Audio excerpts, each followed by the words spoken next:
Welcome my viewers once more. Today I am going to make a video for those students who are preparing for NDA exam, National Defence Academy of India. In my hand there is paper which was conducted on 4th of September 2020 at different centers in India. I will try to solve its English part. तो मैं English part इस paper का solve करूंगा जो कि NDA का exam बीते 4 सितंबर को इंडिया के डिफरेंट सेंटर्स के अंदर वो हुआ है। वीडियोस शुरू करने से पहले मैं आपको बता दूं कि इस एग्ज़ाम के अंदर there are 2 papers. First paper is of mathematics. In mathematics there are 120 questions and 1 question consist of 2.5 marks. तो इस प्रकार से फर्स्ट पेपर के अंदर 120 क्वेश्चन होते हैं और एक क्वेश्चन है वो 2.5 मार्क्स का होता है, यानी कि 300 मार्क्स के क्वेश्चंस होते हैं मैथमेटिक्स के अंदर। सारा पेपर है वो एनसीईआरटी का जो सिलेबस है +2 तक का उसमें से ही आया हुआ है। मैथ का पेपर मैं आपके लिए सॉल्व नहीं करूंगा, but I will try to solve English part, okay, which is in the second paper. In second paper there is English, okay, there are 50 questions of English, okay, and total 150 questions are there and one question consists of 4 marks. So in this way total 600 marks are there for paper 2, okay, which is held in the afternoon session. You must remember that there is negative marking in both the papers. दोनों ही papers के अंदर negative marking है। And last year cut off for NDA exam was 420, okay, 420 for general category. So without wasting time, let's start your video on NDA exam. Okay, I want to tell you I had made video on last year papers also. If you want to know the pattern of the paper, you can watch those videos also, which are available on my Easy English NCERT Learning with Chindrapal. Previous years playlist is there. You can find out that paper solved, English part solved in that playlist. Now let's come to English part. In English part, before starting the video, I want to tell you there are questions on antonyms, there are questions on synonyms, okay, then there are questions on ordering of a sentence, then there are questions on spotting errors, and in the end there are questions on idioms and phrases. So 50 questions I will try to solve, okay, question number 1 to 50 I will try to solve, but it is not possible to solve this question in one video because this video will be very long. I will try to make 2 videos on it. 30 question, first 30 question I will solve in my first video, and 20 question, last 20 question I will solve in my second video. So let's take question number 1, okay. Question number 1 is based on antonym. विपरीत शब्द जो होते हैं उसके ऊपर based हैं, okay. First question is human craving for comfort leads to anxiety. Anxiety है वो चिंता होती है, जो इंसान है वो कंफर्ट्स के लिए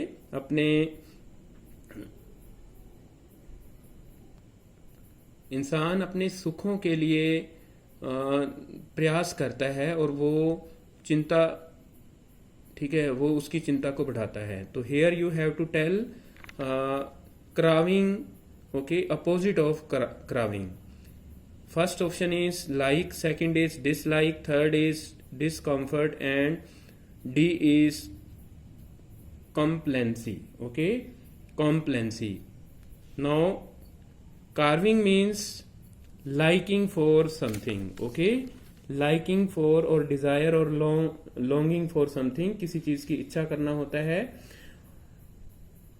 yes, and in the part okay, like है वो पसंद करना होता है, डिसलाइक नापसंद करना, डिसकम्फर्ट का मतलब होता है कि किसी भी चीज को हम पसंद नहीं करते हैं, ठीक है। एंड कॉम्प्लेंसी का मतलब होता है सेल्फ सेटिस्फैक्शन। तो here in first question our answer is human craving for comfort leads to anxiety. Okay, craving का जो अपोजिट होगा वो डिसलाइक होगा।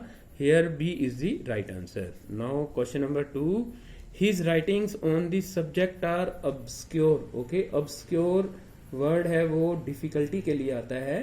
ओके, ऑब्सक्योरिटी जो वर्ड है वो फेमस हुआ रॉबर्ट ब्राउनिंग के टाइम के अंदर, ऑब्सक्योरिटी। ओके, क्वेश्चन भी आता है लिटरेचर के अंदर, discuss Robert Browning as a poet of obscurity.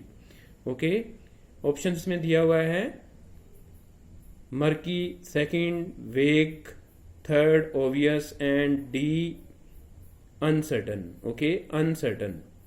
तो आपको बता दूं कि मर्की का मीनिंग होता है डार्क, ग्लूमी, ओके, मडी और डर्टी, ठीक है। इट इज अबाउट लिक्विड्स के बारे में बोलते हैं मर्की। वेग होता है अनक्लियर, जो अस्पष्ट होता है। ऑब्वियस का मीनिंग होता है वो क्लियर कट होता है या मैनिफेस्ट या सेल्फ एविडेंट कह लो। और अनसर्टन का मतलब अनिश्चित होता है। तो यहां पर बी आंसर है वो बिल्कुल ऑब्सक्योर का अपोजिट है। Obscure means difficult and obvious means clear cut. Okay, self explained you can say, self evident कह सकते हो। now C is the correct answer here. now question number 3, the achievement of a team have been monumental in the last 10 years. achievements of the team have been monumental, you have to tell opposite of monumental. here first option is enormous. enormous का मतलब है वो आपको बता दूं big होता है। Okay, अनॉर्मस का मीनिंग बिग या क्लोसल या इमेंस या मैसिव या स्टुपेंडुअस। ओके, मेमोरेबल, ओके, यादगार जो होता है, स्ट्राइकिंग जो स्ट्राइक करता है, एंड डी इज अनइम्प्रेसिव। तो अपोजिट बताना है आपने। ओके, अपोजिट बताना है। तो ये जो एग्जाम था ये मेरी बेटी ने भी दिया है, उसी का ही क्वेश्चन पेपर आपके लिए सोल्व कर रहा हूं और उसके ही निशान है वो लगाए हुए हैं। ये यहाँ पर डी है वो राइट आंसर आ रहा है। मोन्यूमेंटल का मतलब बहुत एक्सट्रीमली ग्रेट, जिसको महान बोलते हैं, लेकिन अनइम्प्रेसिव जो इम्प्रेस ना करता हो, डी है वो राइट आंसर होगा। Fourth is his frail appearance was considered a merit. Okay, frail जो वर्ड है वो वीक के लिए आता है। ओके, वीक के लिए आता है। और ऑप्शंस में दिया हुआ है फ्रेल का आपने अपोजिट बताना है। तो अपोजिट फ्रेल का वीक नहीं हो सकता। डेलिकेट का मतलब बिल्कुल ही जो नरम होता है या जिसमें बिल्कुल जान नहीं होती। स्टर्डी, ओके, स्टर्डी का जो मीनिंग होता है वो एथलेटिक होता है या मस्कुलर या पावरफुल या रोबस्ट, डिटरमिन्ड, फिरम, रेजोलूट, इनडोमिटेबल। तो ये सारे बर्ली भी होता है वर्ड स्टडी के लिए। तो फ्रेल, वीक, तो इसका एंटोनियम नहीं हो सकता, ये इसका सिनोनिम है। डेलिकेट नरम होता है बिल्कुल। तो यहां पर सी है वो करेक्ट आंसर आएगा। Okay, C is the correct answer, frail and sturdy. Okay, frail है वो वीक होता है, लेकिन स्टडी मस्कुलर या पावरफुल, ठीक है, या एथलेटिक जिसको बोल सकते हो। ये आंसर सी है वो करेक्ट है। Now question number 5, the novel depicts the status of certain sections of society. Okay, hapless का मीनिंग जो होता है वो आपको बता दूं कि जो अनलकी। ओके, हैपलेस का मीनिंग अनलकी होता है। Hapless status of, status novel है वो कुछ दुर्भाग्यशाली समाज के लोगों की पिक्चर को व्यक्त करता है, प्रकट करता है। तो फर्स्ट क्वेश्चन है raised, second is miserable, C is ruler and D is fortunate. Okay, आपको अपोजिट बताना है। तो हैपलेस मीन्स अनलकी ओके, तो अनलकी का जो अपोजिट होगा वो डी ऑप्शन फॉर्चुनेट होगा, सौभाग्यशाली जिसको बोल सकते हैं। ओके, रैशिड का जो मीनिंग होता है, क्योंकि क्वेश्चन कहीं से भी आ सकता है, आपको सभी वर्ड्स के मीनिंग बताने की कोशिश कर रहा हूँ। रैशिड का मीनिंग अनफॉर्चुनेट होता है, या अनहैप्पी होता है, या मिजरेबल होता है, या पिटिएबल पर्सन होता है, जिसके ऊपर हम दया दिखाते हैं। Now question number 6, her ideas have always been eccentric. अब ये वर्ड है वो क्लास 10th के अंदर फुटप्रिंट्स विदाउट फीट बुक है, उसके अंदर चैप्टर है ग्रिफिन वाला। ओके, फुटप्रिंट्स विदाउट फीट, उसके अंदर आया है क्वेश्चन, लाइन थी Griffin was an eccentric scientist, वो एक सनकी व्यक्ति है, तो वहां से वर्ड आया है इसेंट्रिक, सनकी को बोलते हैं। तो ऑप्शंस में दिया आपको अपोजिट बताना है, इसेंट्रिक, स्पेशल, स्ट्रेंज, नॉर्मल और लोकल। ओके, तो यहाँ पर सी ऑप्शन है वो नॉर्मल होगा इसका अपोजिट। ओके, इसेंट्रिक सनकी हो गया एंड नॉर्मल जो सामान्य होगा। Question number 7, the land appears to be parched. Okay, parched का आपको अपोजिट बताना है, dry, desiccated, wet and scorched. Okay, first option is dry, second is desiccated, C is wet and D is scorched. Okay, scorched का जो meaning होता है वो होता है बर्न्ड, ओके, जो जल चुका हो। और डेसिकेटेड का जो मीनिंग होता है वो होता है टू रिमूव मॉइस्चर, ओके, किसी से मॉइस्चर को हटाना। तो पार्च्ड का मीनिंग होता है hot and dry. Okay, hot and dry, सूखा हुआ और गर्म, तो इसका जो अपोजिट होगा वो वेट होगा, गीला। Now question number 9, the newly made road वो स्मूथ। ओके, स्मूथ होता है जिसके ऊपर बिल्कुल प्लेन, जिसके ऊपर कोई खड्डे वगैरह नहीं होते, ठीक है, smooth. A option is rutted, B is dangerous, C is winding and D is silken. Okay, तो यहां पर जो राइट आंसर होगा रटिड। ओके, रटिड का जो मीनिंग होता है वो होता है वो रोड जिसके ऊपर पहियों के निशान वगैरह पड़े होते हैं, तो स्मूथ का अपोजिट रटिड होगा। Then question number 9, plenitude is one major cause for environment degradation. Okay, plenitude जो होता है किसी चीज का बहुत ज्यादा मात्रा में मिलना, ample in existence. Okay, ample in existence, तो इसका जो अपोजिट बताना है आपको, अबंडेंस। अबंडेंस का मीनिंग होता है किसी abundance, B is insufficiency, C is ample and D is plethora. Okay, plethora. Now आपको मीनिंग बताता हूं। अबंडेंस का मीनिंग होता है एम्पल इन एग्जिस्टेंस, बहुत ज्यादा मात्रा के अंदर किसी चीज का मिलना, प्रचुर मात्रा में मिलना। और इनसफिशिएंसी कमी होता है किसी चीज की, एम्पल का मतलब प्रचुर मात्रा में मिलना, ठीक है, वही बात हो गया अबंडेंस वाली। एंड प्लेथोरा का मीनिंग होता है ओवर अबंडेंस, बहुत बहुत ज्यादा मात्रा में मिलना। तो यहाँ पर बी ऑप्शन है वो करेक्ट होगा, insufficiency. Insufficiency is opposite of plenitude. Now question number, last question है आपका एंटोनियम का। The scholar quoted irrefutable evidence for her thesis. Okay, thesis एक प्रकार की रिसर्च होती है, अनुसंधान को बोल देते हैं। स्कॉलर ने, विद्वान ने बहुत सारी चीजें हैं वो कोट की, ठीक है, उदाहरण दिए, यानी कि प्रमाण दिए अपने थीसिस की फेवर के अंदर, जिसके ऊपर कोई भी क्वेश्चन नहीं कर सकता। इनरिफ्यूटेबल का मतलब होता है unquestioned. Okay, that can not be questioned. तो ओवरवेलमिंग, बी इज अनडिनाइबल, जिसको हम मना ना कर सकते हो, certain, and D is questionable. Okay, D is questionable, तो यहां पर जो राइट आंसर होगा इररेफ्यूटेबल। ओके, इसका अपोजिट होगा questionable, D is the right answer. Now question number 1 to 10 I have solve. Now come to question number 11, जो कि synonym के ऊपर बेस्ड है, आपको सेम मीनिंग वाले वर्ड्स हैं वो बताने हैं। Question number 11, Ravi told his friend that he had no intention to malign him।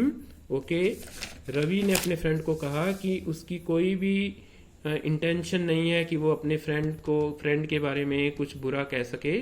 तो अपोजिट आपने सिनोनिम बताना है, सॉरी, वर्ड है आपका मलाम। ओके, मलाम। बिनाइन। ओके, बिनाइन का मीनिंग होता है काइंड एंड जेंटल। और उसके बाद स्लेंडर का मीनिंग जो होता है वो होता है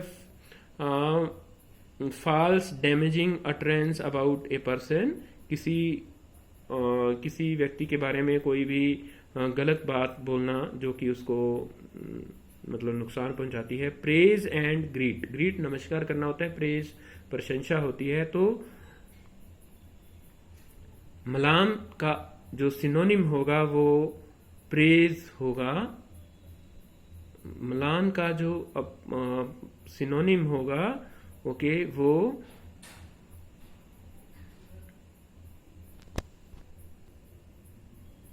yes, here B will be the right answer, malam. Okay, slender. Okay, slender means to utter something about a person to damage his reputation, किसी की reputation को खराब करने के लिए जो बातें बोली जाती हैं उसको slender हम कहते हैं। नौशीला appeared to be vexed. Okay, vexed का आपको सिनोनिम बताना है, क्वेश्चन नंबर 12 है ये।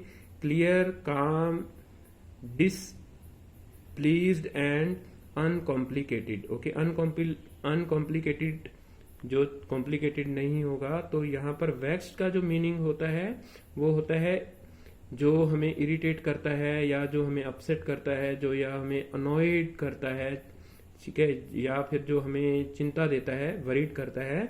तो आंसर जो होगा वो होगा displeased. Okay, C is the right answer here. Now question number 13. Don't hold any preconception about people. Okay, preconception का मतलब होता है आपको इसका सिनोनिम बताना है। इसका क्या मतलब होता है आपको बताना है। नोशन, एक्सपेरिमेंट, ग्रेट आइडिया और कंसीट। ओके, कंसीट का जो मीनिंग होता है वो होता है fanciful comparison between two things. Okay, ये जॉन डन की एक मेटाफिजिकल कंसीट की जो टर्म है वो जॉन डन के द्वारा कॉइन की गई है, मेटाफिजिकल कंसीट। ओके, तो फैंसीफुल कंपैरिजन को बोलते हैं दो चीजों के बीच में तुलना करना जो बिल्कुल ही बड़ा फैंसी लगे देखने के अंदर। तो प्री कॉन्सेप्शन का मतलब होता है अवधारणा जिसको बोल देते हो। तो यहाँ पर नोशन वर्ड है वो इसका सिनोनिम हो जाएगा। नोशन का मतलब है वो आइडिया होता है। Now question number 14, all mortal elements are impermanent. सारी की सारी जो नश्वर चीजें हैं वो परमानेंट नहीं होती। तो क्या है, मोर्टल का आपको सिनोनिम बताना है। Temporal, immortal, never ending and divinely. Okay, तो जो मोर्टल का अपोजिट इमोर्टल होता है, तो जो बी आंसर है वो कभी नहीं हो सकता। और इमोर्टल और डिवाइनली है वो सेम होते हैं, नेवर एंडिंग सेम होते हैं, ठीक है। तो बी, सी और डी आंसर नहीं हो सकते। ए है वो टेम्पोरल होता है। टेम्पोरल का मीनिंग जो होता है वो होता है नॉट स्पिरिचुअल या फिर वर्डली या फिर मेंडेन या अर्थली या फ्लैशी या मटेरियल, भौतिकवादी चीजें, ठीक है, ओ ये सब टेम्पोरल चीजें आती हैं। तो A is the right answer. Question number 15, the itinerary of groups visit to the hills was given to everyone. The itinerary of the group's visit to the hills was given to everyone. Invitation, B is information, C is schedule and D is names. Okay, here B is the right answer. Okay, itinerary का meaning जो होता है वो होता है record of travel. Okay, record of travel या route या guide book, तो इंफॉर्मेशन हो गया एक तरह से। B is the right answer. Now question number 16 पर आते हैं। The effort was to harness the power of nature. Okay, harness का जो मीनिंग होता है वो एक प्रकार से अगर ये नाउन होगा तो घोड़े को जो कार्ट से जोड़ने के लिए यूज किया जाता है, काठी सी, उसको हम हार्नेस बोलते हैं, ठीक है। तो लेकिन यहाँ वर्ब है यहाँ पर, तो हमें वर्ब बताना पड़ेगा। हार्नेस, तो abuse, benefit, apply and control. यहाँ पर जो राइट आंसर आएगा वो आएगा कंट्रोल। ओके, जब वर्ब होगा हार्नेस का मीनिंग तो उसका मतलब होता है control. The effort was to harness the power of nature, ठीक है, जो प्रयास है वो नेचर की पावर को कंट्रोल करने के लिए किया गया। Now question number 17, the fickle nature of humans is at times the cause of great invocations. Fickle का आपको सिनोनिम बताना है। Okay, A is vacillating, B is consistent, C is strong and D is willy. Okay, D is willy. Willy होता है वो clever and cunning को बोल देते हैं विल्ली। और फिक्कल का मतलब होता है जो वफादार नहीं होता, डिसलॉयल या इनकंसिस्टेंट या अनरिलायबल, जिसके ऊपर विश्वास नहीं कर सकते। तो यहां पर ए आंसर है वो करेक्ट होगा, vacillating. Okay, vacillating. Now question number 18, the flood situation during the monsoon this year was calamitous. Okay, calamity से बना है क्लेमेटियस। ओके, बड़ा ही मतलब एक प्रकार से डिवास्टेशन या डिजास्टर और होलोकास्ट। ठीक है, तो abundance, catastrophic, encouraging and welcome. तो यहाँ पर बी है वो राइट आंसर होगा। कैलेमेटियस का मीनिंग कैटास्ट्रोफिक या होलोकास्ट या डिवास्टेशन। ठीक है, ये सब वर्ड हैं वो इसी के लिए आते हैं। ओके, डिजास्टर भी आता है, अपहीवल भी आता है। तो question number 19, he was appointed as the honorary member of the team. Okay, honorary का मीनिंग आपको बताना है पेड, इनवाइटेड, एक्सेप्टेड और अनपेड। ऑनररी मेंबर वो मेंबर होता है जिसको जो कोई वेतन नहीं लेता, तो यहाँ पर अनपेड मेंबर होगा। Okay, D is the right answer. Now question number 20, last synonym है the church decided to excommunicate him for his actions. Okay, excommunicate का आपको सिनोनिम बताना है एडमिट, रिवॉर्ड, एक्सपेल या प्रमोट। तो यहाँ पर C is the right answer, expel. Okay, expel का मतलब उसको एक प्रकार से सदस्यता से उनको हटा दिया गया।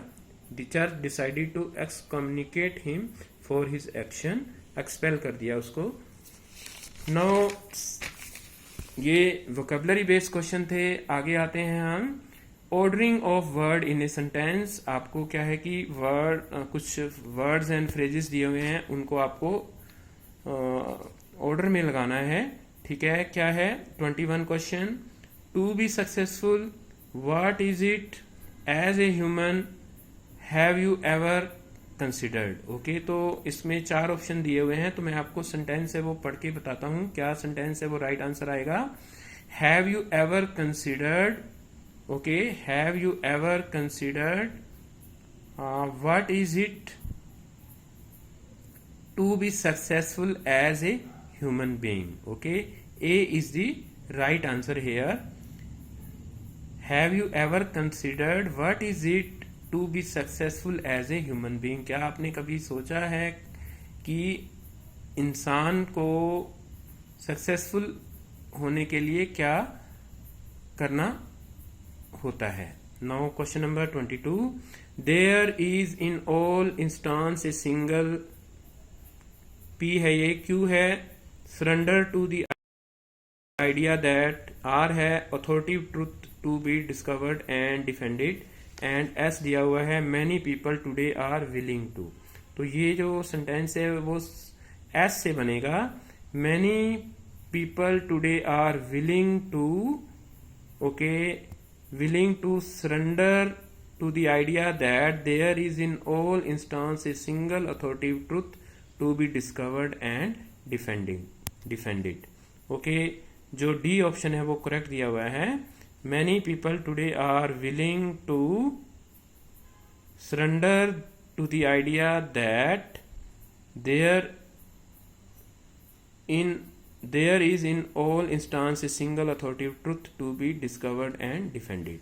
Now question number 23, for yourself the implication of death if you don't reflect and understand from one preacher to another. preacher होता है जो शिक्षा देता है, you will go endlessly. okay, you will go endlessly.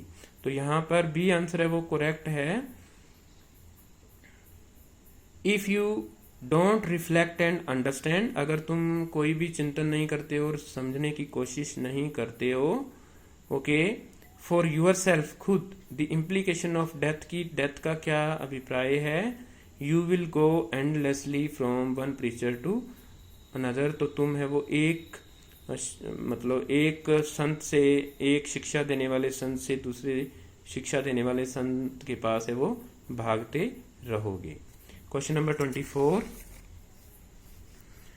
A way of understanding the word, a language represent R है, and relating them to one another, differentiating between things. तो यहां पर आपको बताना है, क्यू से शुरू होगा। A language represents a way of understanding the world, okay, differentiating between things and relating them to one another. Okay, D is the right answer. Now question number 25, for India's future mathematics and mathematical thinking will be very important, it is recognise that. तो ये ऐसे ही शुरू होगा, it is recognise that mathematics and mathematical thinking will be very important for India's future. D is the right answer. Now question number 25. In agriculture and veterinary science, throw will be enhanced sharply. Programs integrated with general education, the preparation of professionals. Okay. तो यहां पर जो हमारा right answer आएगा वो सी आ रहा है।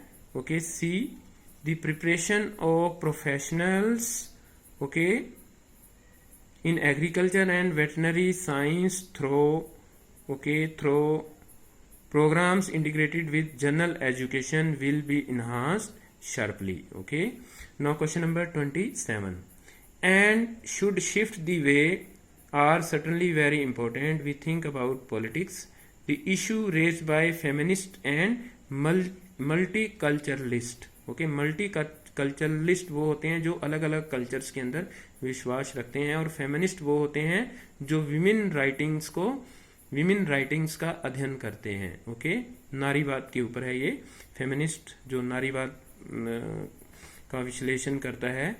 तो क्या है,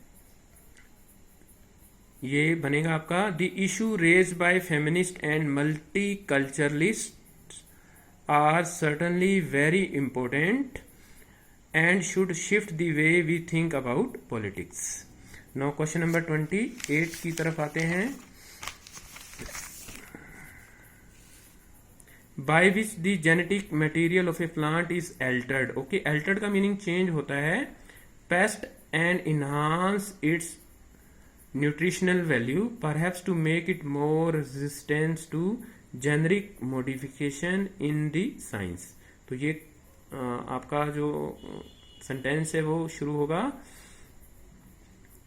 यस, जेनरिक मॉडिफिकेशन जिसको जीएम भी बोलते हैं, is the science, okay, is the science by which the genetic material of a plant is altered, okay, perhaps to make it more resistant to pests and enhance its nutritional value.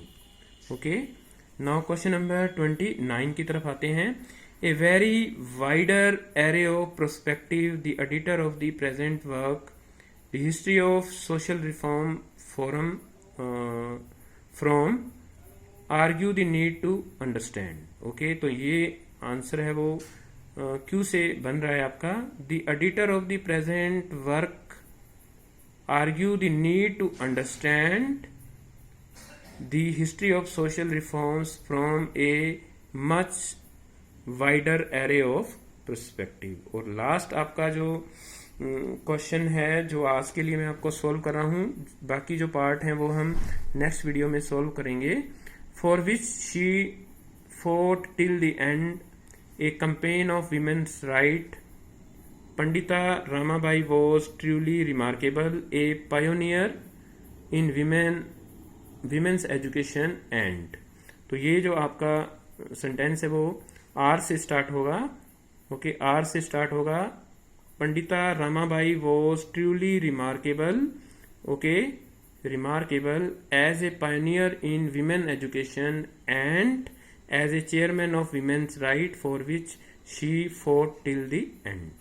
तो students, first 30 questions of English part I have solved of paper 2 in of NDA exam. NDA exam का जो paper 2 हुआ है जो कि 4 सितंबर 2022 को हुआ है डिफरेंट सेंटर्स के ऊपर, उसका इंग्लिश पार्ट का मैंने फर्स्ट 30 क्वेश्चन हैं वो सॉल्व किया है आपके लिए।